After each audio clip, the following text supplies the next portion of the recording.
Dear friends,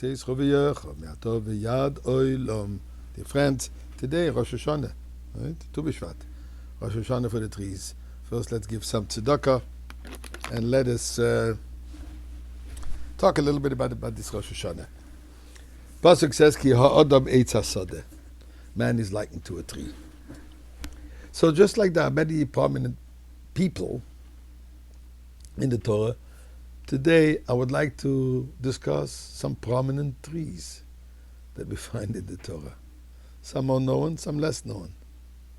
Obviously, the first one we know about, Eitz Hadas, the famous tree, or the infamous event where God told Adam and Eve, right after creation, you're welcome to taste of all the fruits except for the Eitz Hadas, the tree of wisdom. You cannot. And unfortunately, they allow themselves to be influenced by the snake, Satan, and they did taste of the fruit, and it changed the whole course of history. The whole world was transformed, but that's not the further discussion for now. Just focusing on the tree.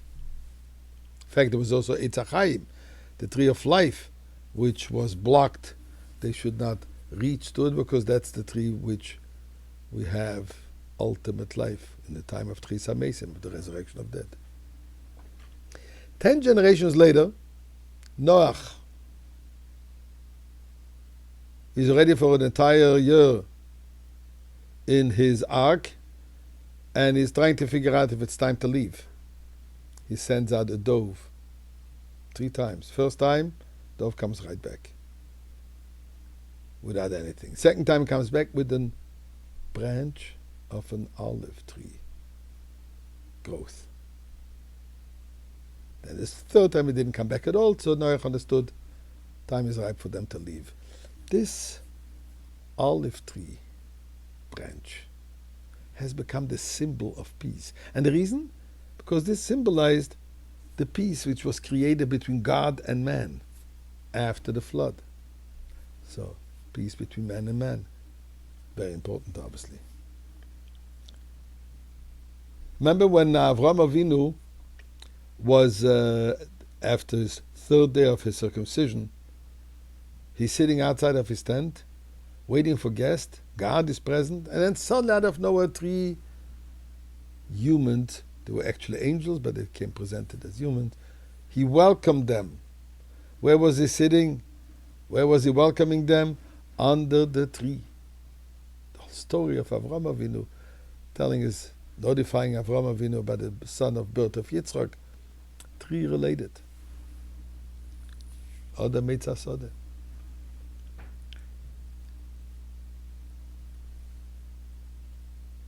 We spoke about tree, but let's also talk about bushes. Moshe Rabbeinu is busy looking after his sheep, and there suddenly God appears to him in the burning bush. V'hasneh inenu ukal. Flame is burning, but is not consuming the bush, those trees. That's where God reveals himself and tells Moshe Rabbeinu, time has come for you to go and redeem the Jewish people from Egypt. A bush, trees. We're not finished yet. After they left Egypt, 10 days later, their water supply is depleted. There was only bitter water to drink, Mara. They complained to Moshe Rabbeinu, we can't go on like this. God tells them, take a stick. By the way, which stick? Was the stick of an olive tree. Throw it in. And this became the sweetener. Now, I don't know if this is going to work for you today. If you're going to take a stick to put it into your coffee, your tea, or your water, it's going to become sweet. But when God says that this stick will sweeten the entire source of water, it happened. It became sweet. But I would like to talk about another tree, to conclude, so to say. When they came to build the Mishkan, the temple, in the desert, they needed huge beams. Where did they take them from? So they had what Yaakov Avinu, when he came to Egypt, he told his sons to plant cedar trees, telling them that one day you're going to need them when you're going to come out of it. Some people looked after them, and they kept on planting them. And they took them with them when they left Egypt. But the Torah doesn't call it cedar trees, Arze Levonon, calls them Atze Shittim. Shittim from the word of foolishness. Because indeed, many people were marking their foolishness. They were busy planting trees.